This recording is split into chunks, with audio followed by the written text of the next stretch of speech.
What's up, and welcome to the Watchmen Companion Podcast, Season 1, Episode 6, entitled This Extraordinary Being. Wow. What an episode. This felt like the turning point sort of bottle episode that elevates the show from being really, really good to truly great. Now, for me, it was already great. I'm loving the show. It's the most excited I've been about a show going into it as I can remember. I love the source material. Again, I've read the graphic novel. I've seen the movie. I'm a huge fan. And that pales in comparison to my thoughts on Damon Lindelof and how big a fan I am of his. The Leftovers, Lost. So I loved the Looking Glass episode, for example. I love the pilot. I've loved basically every episode so far. I've thoroughly enjoyed the entire season. It's been a pleasure to do a podcast and, really study this show, because you almost have to with these Lindelof creations. But this one felt like a real standout episode. With the social commentary and the beautiful style of filmmaking and storytelling that really make this a special episode, an episode that should undoubtedly garner Emmy buzz, and it should win. There's nothing like this on television right now. There really isn't, honestly.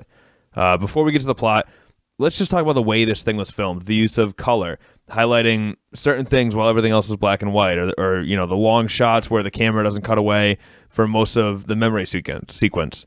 It zooms into someone's shirt, and then it zooms out and we're in a different location, or as the camera spins, different imagery will present itself, giving the whole episode this sort of dreamlike quality where it's almost like a run-on sentence. But it all does make sense somehow, and it's easy to follow, which is almost impossible to do with these kind of dreamlike episodes. By the way, and this just occurred to me, that whole story that the woman was telling in the last episode about that movie Pale Horse, which is basically the Watchmen version of Schindler's List, where he's talking about, the little girl in the red dress walking through the disaster.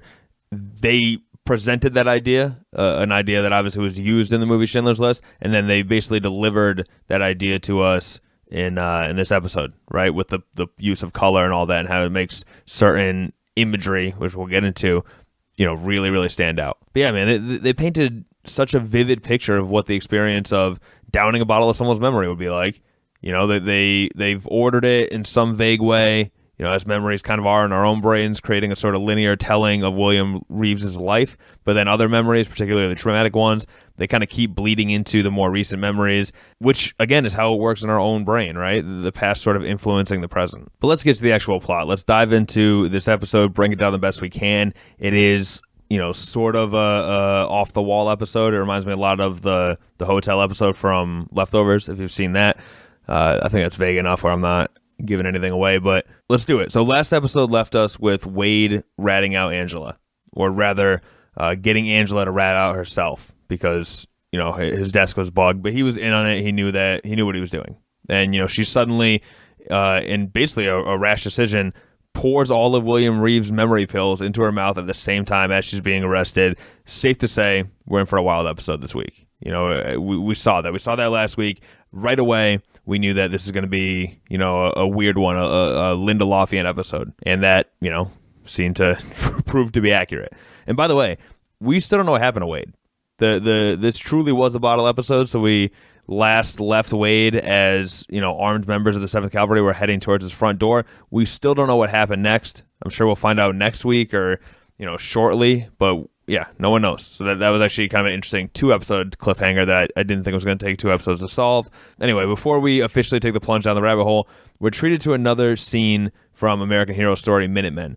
2 agents are interrogating Hooded Justice and trying to figure out his true identity. They use the whole, Hooded Justice's gay thing as leverage to get him to reveal himself, saying that they know about the affair between him and Captain Metropolis, and also know that the captain is having an affair with J. Edgar Hoover, allegedly. Essentially, the plan is to take a picture of Hooded Justice without his mask on and use that as blackmail to make him destroy the sex tape with J. Edgar Hoover. But just as the feds are about to take the picture, Hooded Justice beats the hell out of him. Also, shout out to the guy playing Hooded Justice, actor Cheyenne Jackson, who is in a bunch of seasons of American Horror Story. Just kind of a clever tie in there. I enjoyed it. As soon as he took the mask off, I was like, of course, man, because this feels like that Ryan Murphy creation. Obviously, the name is a play on American Horror Story, so yeah, I thought that was cool. Little clever nod, more world building from Lindelof. But back to the real world, Laurie Blake is attempting to get Angela to sign a medical release that allows them to pump her stomach. She doesn't sign, and things begin to slip into the dream sequence that basically dominates, 90% of this episode. But first, I wanted to add a little context to those nostalgia pills. Lori says that they're originally designed for old people with dementia to help them hold on to their own memories. But later, it was used and abused by otherwise healthy people who simply wanted to relive the same memory over and over again, right? So people were literally reliving their past and ODing on that drug.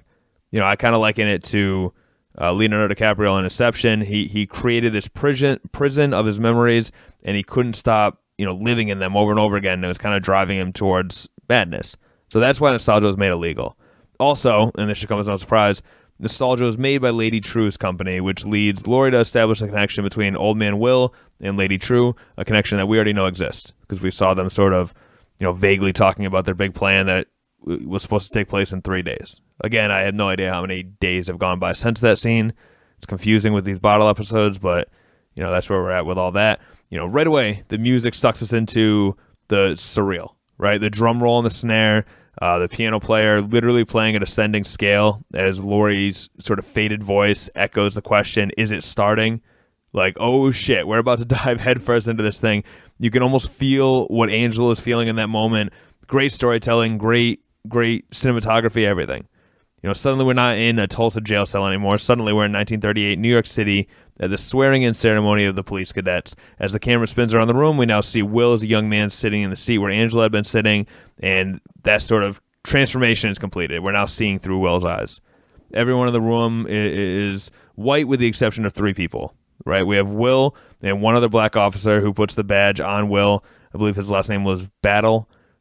He whispers, "Beware of the Cyclops," as he puts the badge on him, confusing Will. And then there's a black reporter named June in the front row, the only person in the crowd who isn't white, as far as I can see anyway. Turns out Will and June are married, and as we'll find out at the end of the episode, this is the same baby that the little kid Will picks up after the carriage crashes during the Tulsa riots. So, we were wondering who that baby was, how that ties in. Turns out that baby grew up and married Will. So it's still a little weird. I don't know. I don't know if we'll get more context on that or if that's that. I heard the Bald Move guys maybe suggest that, because it's his lifelong friend, it would make sense for it to be a good cover story if he is a closeted homosexual.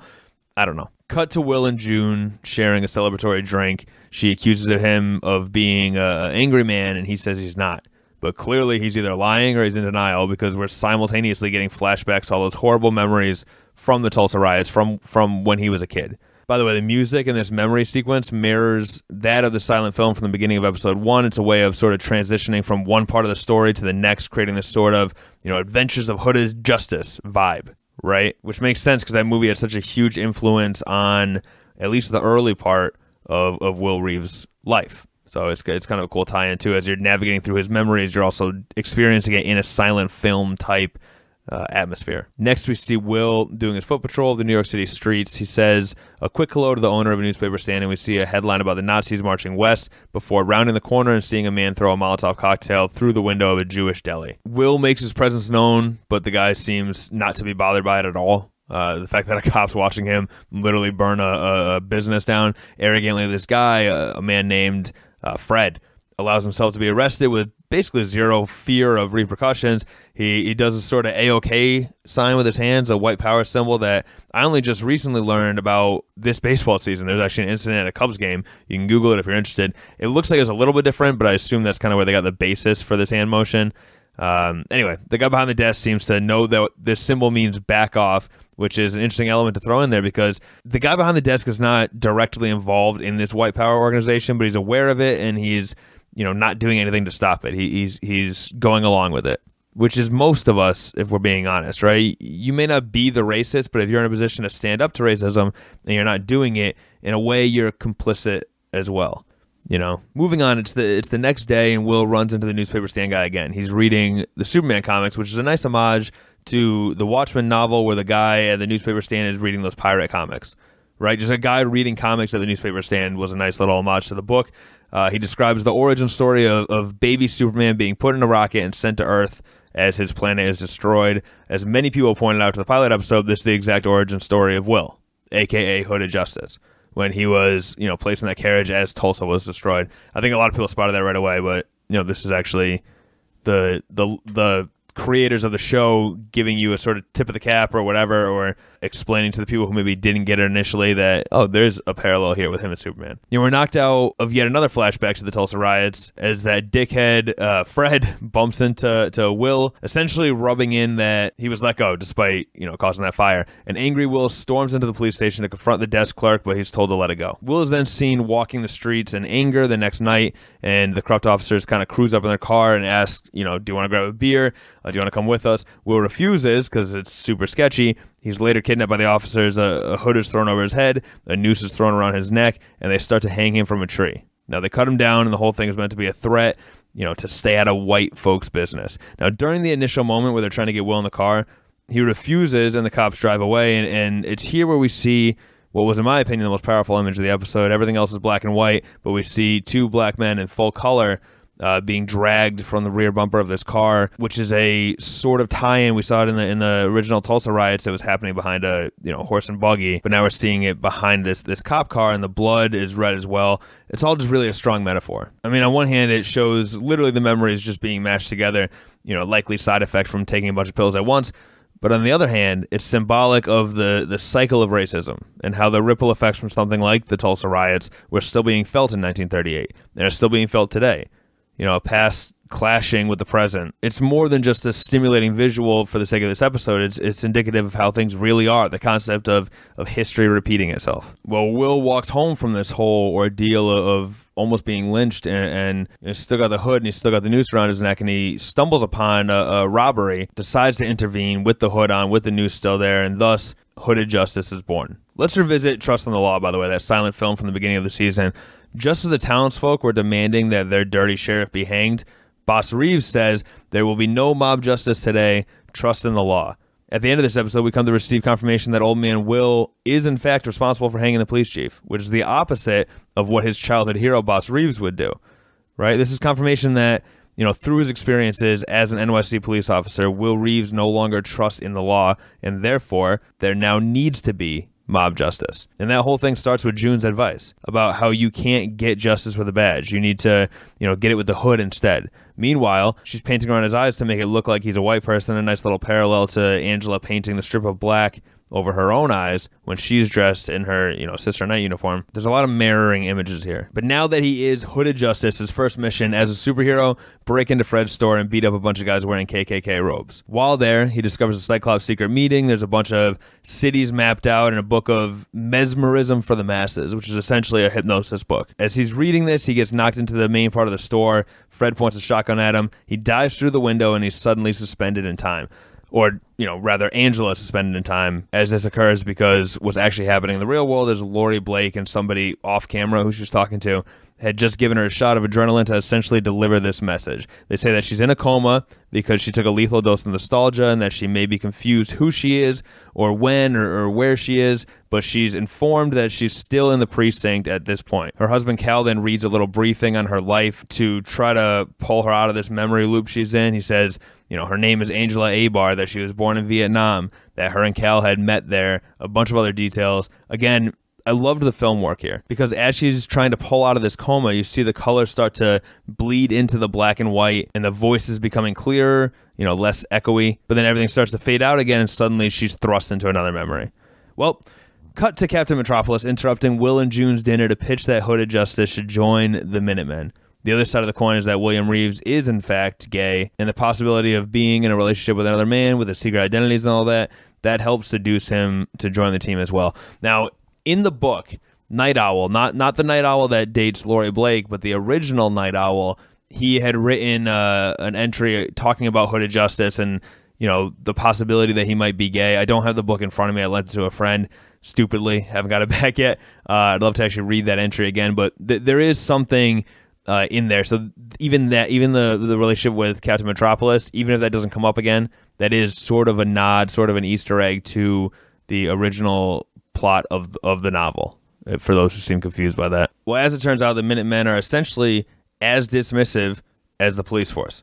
Maybe not as blatantly racist, but still, not great. I mean, hooded justice has to keep his hood on. He has to hide his race from the other Minutemen. When he begins to talk about the KKK at the press conference, Captain Metropolis quickly shuts him up, even though he said that, yeah, we'll take on your cause. That would explain, by the way, why he ultimately disappeared from the whole mass vigilante scene, not too long after this, but there's also another incident that we'll get to. June tells Will that she's pregnant, and we get a sort of fast forward of their son Marcus growing up, which has to be Angela's dad, right? It would have to be.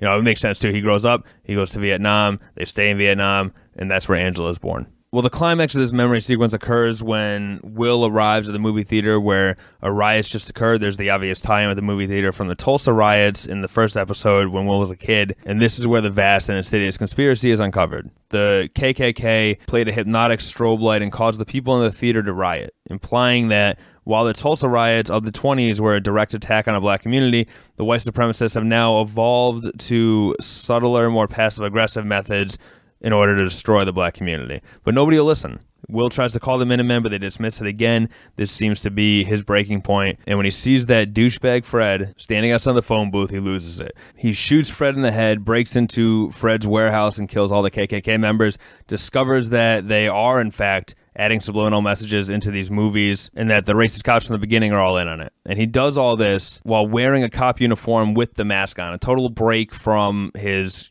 quote, trust in the law. The first time we see him wearing this combination of the uniform and the hood, too, which to me symbolizes basically the moment of his transformation. Plus, he burns down the warehouse where they were making these mind control films, and that shot of him watching the fire paralleled the shot of little boy Will watching his hometown burn down in Tulsa. Except this time, he was the one carrying out the mob justice.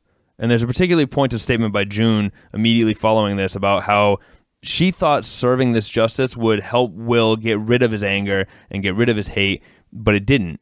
It just fed it, right? Hate breeds hate. June and her son, Marcus, go back to Tulsa, and then we get a huge jump in time with old man Will spiking the tires of Judd's car, using mind control to lead him to a tree and tricking him into hanging himself. Now, I thought the final confrontation with Judd was particularly fascinating because I'm not so sure Judd's guilty. He does have the Klan robe in his closet, but as we suspected and as he confirmed, it belonged to his grandfather.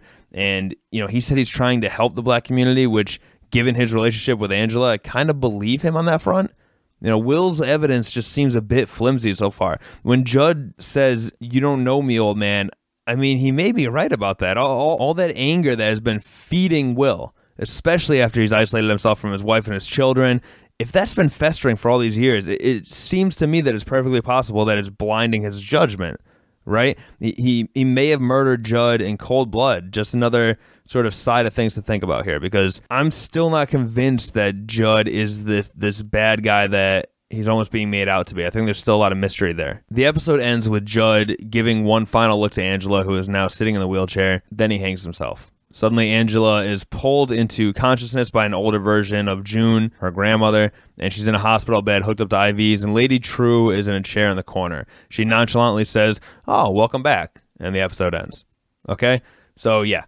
Wow. Again, what an episode.